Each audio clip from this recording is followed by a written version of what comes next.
রাশিয়ার ইউক্রেন যুদ্ধকে পূর্ণ সমর্থন জানিয়ে দেশটির যে কোনো পদক্ষেপে নিঃশর্তভাবে পাশে থাকার ঘোষণা দিয়েছেন উত্তর কোরিয়ার নেতা কিম জং উন।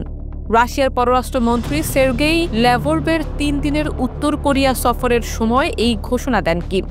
আল জাজিরা এক প্রতিবেদনে জানায়, দুই দেশের মধ্যে উচ্চ পর্যায়ের কৌশলগত আলোচনা হয়েছে, যার মধ্যমণি ছিল পারস্পরিক প্রতিরক্ষা চুক্তির বাস্তবায়ন এবং সামরিক সহযোগিতা আরও বাড়ানো।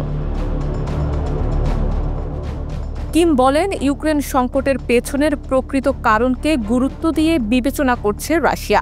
এই সংকট মোকাবেলায় রুশ নেতৃত্ব যেসব পদক্ষেপ নিচ্ছে, আমরা তা নিঃশর্তভাবে সমর্থন ও উৎসাহ জানাই। তিনি আরও বলেন, রুশ সেনা ও জনগণ তাদের জাতীয় মর্যাদা ও মৌলিক স্বার্থ রক্ষায় যেই পবিত্র লড়াই চালিয়ে যাচ্ছে, তাতে আমরা দৃঢ়ভাবে বিশ্বাস করি তারা বিজয় অর্জন করবে। রাশিয়ার পররাষ্ট্র মন্ত্রণালয় প্রকাশিত একটি ভিডিওতে কিম ও ল্যাভরভকে হাসি মুখে করমর্দন ও আলিঙ্গন করতে দেখা যায়, যা উষ্ণ দ্বিপাক্ষিক সম্পর্কের প্রতীক হিসেবে ধরা হচ্ছে। বৈঠকে অংশ নেন উত্তর কোরিয়ার পররাষ্ট্রমন্ত্রী চো সন হুইও। আলোচনায় উঠে আসে ২০২৪ সালের জুনে দুই দেশের মধ্যে হওয়া ঐতিহাসিক সামরিক চুক্তির বাস্তবায়ন প্রসঙ্গ, যাতে পারস্পরিক প্রতিরক্ষা সহযোগিতা নিশ্চিত করা হয়েছে। রাশিয়ার রাষ্ট্রীয় সংবাদ সংস্থা তাস এর বরাত দিয়ে বলা হয়েছে, ল্যাভরভ কিমকে জানান যে প্রেসিডেন্ট ভ্লাদিমির পুতিন খুব শিগগিরই কিমের সঙ্গে সরাসরি সাক্ষাৎ করতে চান।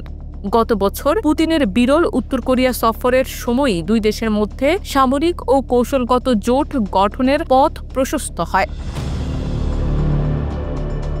এছাড়া মস্কো পিয়ংইয়ং বিমান যোগাযোগ আরও শক্তিশালী করতে রাশিয়া ঘোষণা দিয়েছে।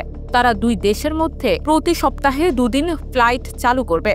কৌশলগত গুরুত্বপূর্ণ উত্তর কোরিয়ার অনসান শহরে কিম ও ল্যাভরভের মধ্যে বৈঠক অনুষ্ঠিত হয়। এই শহরকে ভবিষ্যতের পর্যটন কেন্দ্র হিসেবে গড়ে তোলার আগ্রহ প্রকাশ করেন ল্যাভরভ।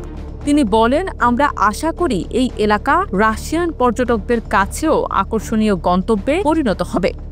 বিশ্লেষকদের মতে, পশ্চিমাদের চাপ মোকাবেলায় দুই দেশের এই ঘনিষ্ঠতা নতুন এক সামরিক মেরুকরণের ইঙ্গিত দিচ্ছে, যা আঞ্চলিক নিরাপত্তা ও বৈশ্বিক কূটনীতিতে গুরুত্বপূর্ণ প্রভাব ফেলতে পারে।